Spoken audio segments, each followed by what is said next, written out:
If body image is something that you find a real struggle, and up until now you might have thought the only answer was to change or shrink your body in order to accept it, then this is going to be a fantastic video for you to watch to unravel a little bit more of where that might be coming from and some tips on what you can do today to feel more peace around your body and understand more why those thoughts that you're currently struggling with are there.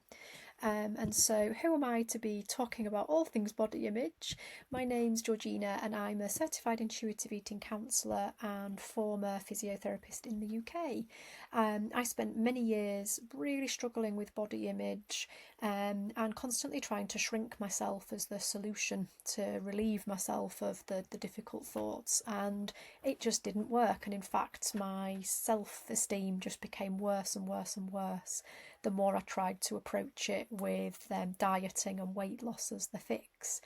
And for me, when I discovered the framework of intuitive eating, which is a self-care evidence-based framework created by two amazing dietitians called Evelyn Tribbley and Elise Resch, that's where things really started to transform for me, not only with my relationship with body, but relationship with food as well.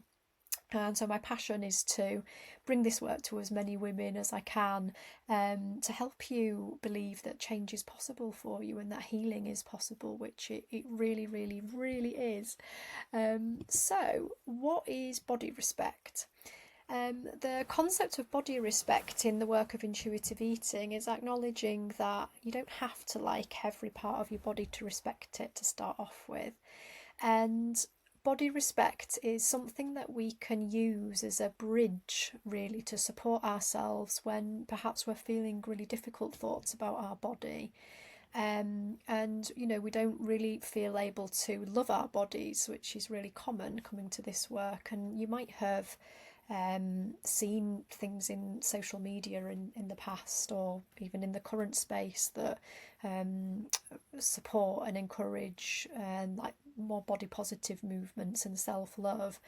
And often in this particular body of work, that can actually feel like a really real big barrier against you making changes to how you feel about your body image, because it often feels extremely out of reach, especially if you're having a lot of negative thoughts about your body. So body respect actually offers you a more neutral way of being able to tolerate your body rather than have to go all the way through to loving your body. And that can be incredibly healing to be able to have that transformation at that level. If you then go on to develop, more positive feelings around that, and that does cultivate into more of a loving self-love outcome, then that's absolutely available to you, but it's not necessary in order to be able to feel differently about the body that you're in. And Evelyn and Elise describe body respect as caring for your body's basic needs and treating it with dignity, even before you like the way it looks. And so it's the difference between waiting to feel good about your body before you take care of it and taking care of your body so you can feel better about who you are.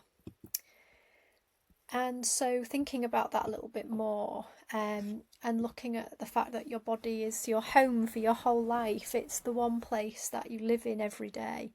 And for you to start to consider that it deserves care and appreciation, not constant criticism for everything that it lets you do. If you are in a place at the moment where you're really struggling with body image, it's also important to reassure you that it's really normal to struggle with body image. We do live in a world that's obsessed with thin bodies in culture and in our society at large. There's a lot of messaging that sort of strengthens that across platforms like social media. And you may have had all those messages reinforced through your upbringing, so it could be by family, friends, school systems, educational settings and healthcare systems. So we've really been bombarded at all angles, really, unfortunately, about body image being represented as thin being best. And so it's so understandable that you may find it really difficult at the moment to think that there could be any other way forwards from there.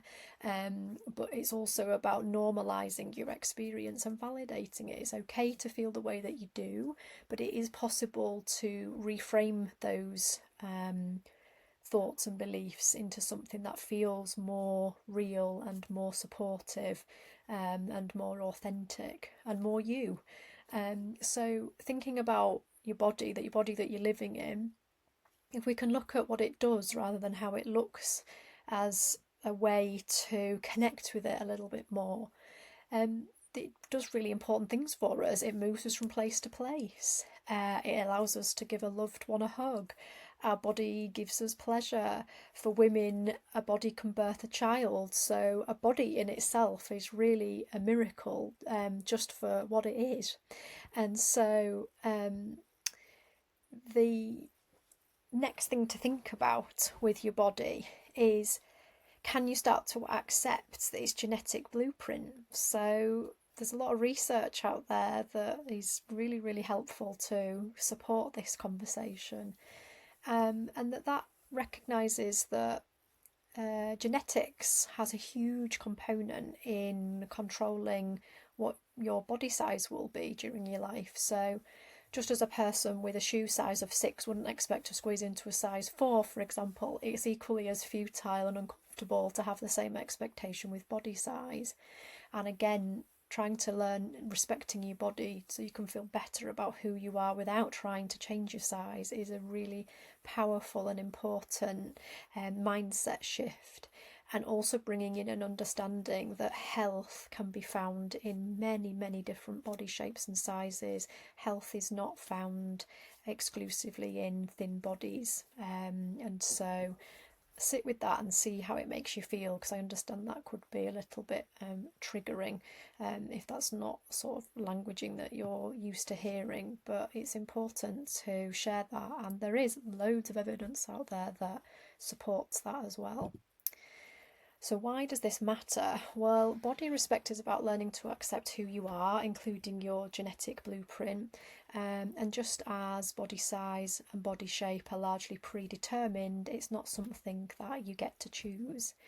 It's also really hard if you are looking at moving away from dieting. It's really hard to reject dieting and diet culture if you're also still being really critical or unrealistic about what you think your body shape and size must be. So acceptance therefore needs to come before change. And body image is one of the biggest reasons people diet and chasing a certain look to feel accepted. And I would definitely say that for the whole time that I struggled with body image, it was always accompanied by dieting and restricting food to be in a thinner body, and therefore at that time of my understanding, be able to feel better about myself, which, as I said earlier, never worked for me, and I ended up feeling worse by going down that path. And a bit of an insight, recognising that some people are just naturally born with a leaner body, and it doesn't make them better in any way, and it doesn't make them worse than somebody that isn't. And no body type is necessarily more or less healthy than another, just simply by appearance. So I've got 5 basic ways that you can start to respect your body. And so even if you're not fully ready at the moment to accept your genetic blueprint, and even if you don't like your body at the moment, you can still cultivate habits that are kind and respectful towards it, no matter what choices you decide to make moving forwards with how you're eating and things like that. So the first tip is that your body deserves self-care. So self-care is a thread that runs through many of the intuitive eating principles. So there's 10 in total that make up the intuitive eating framework. And you can show respect for your body by routinely caring for it in really simple and straightforward ways. So things like regularly showering, brushing and flossing your teeth, moving your body through pleasurable activity, including a variety of foods in your daily food intake and getting enough sleep. These are all things that can contribute towards really supportive self-care, and eating regularly as well. You know, a lot of people that are worried about body image will be on this pendulum swing of restricting and then overeating, you know, and there could be binge eating and emotional eating and all that sort of thing. So, you know, caring for yourself by giving yourself enough fuel, whatever that might look like at the moment, is really important, and trying to practice less or non-judgment around it, so getting curious about what you're eating rather than critical. Number 2 is my body deserves to be treated with dignity. So no matter what body shape or size you're in, try and start speaking to yourself the way you'd speak to someone that you love, or it could be an animal that you love if it's not a person that you feel connected to with this example and practice.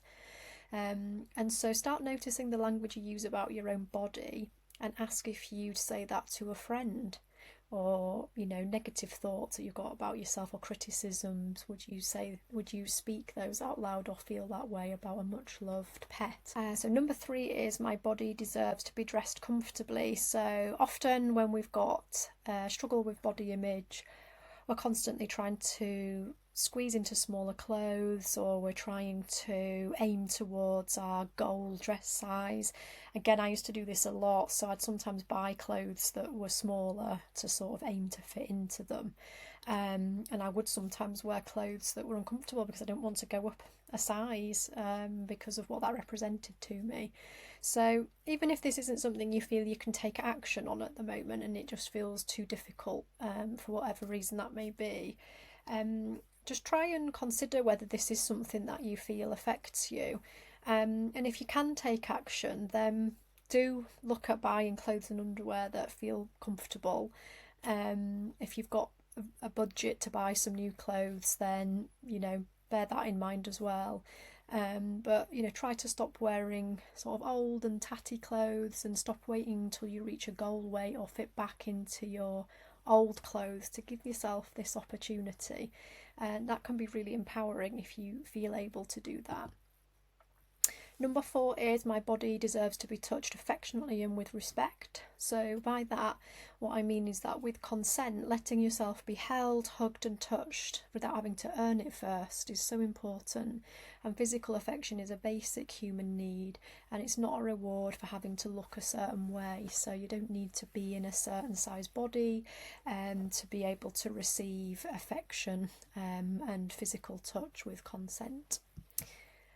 And the final one, number 5, is that your body deserves to move comfortably. So movement is primarily, especially in intuitive eating, really important to use for how it makes you feel, not how it influences your body shape. So you want to choose movement because it feels good in your body today, not because you're using it as a punishment or maybe a payback in some way to cancel out foods that you've eaten or burn more calories, for example.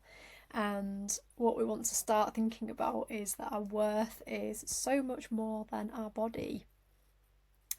And so to finish, I've got a body respect checklist here, and this is just a few things to think about of small everyday ways to build a kind relationship with your body. So practicing gratitude, noticing what your body does for you, not just how it looks, is really good. So you could do that just as a little journal practice every day for a week and see what you notice. You could write 3 things each day that you appreciate about yourself that's got nothing to do with looks, and see what you notice coming up. If you're somebody that weighs themselves a lot, then looking at your relationship to the scale and exploring whether it's time to let that go can be a really helpful way to support body respect. Again, it's a sliding scale on readiness and time taken to take any of these steps, but that one is really, really important if you want to really see progress with your body image.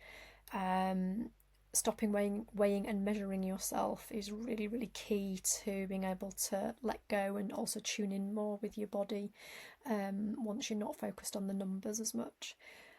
Stopping comparison, so changing how you feel about yourself compared to other people is really, really helpful.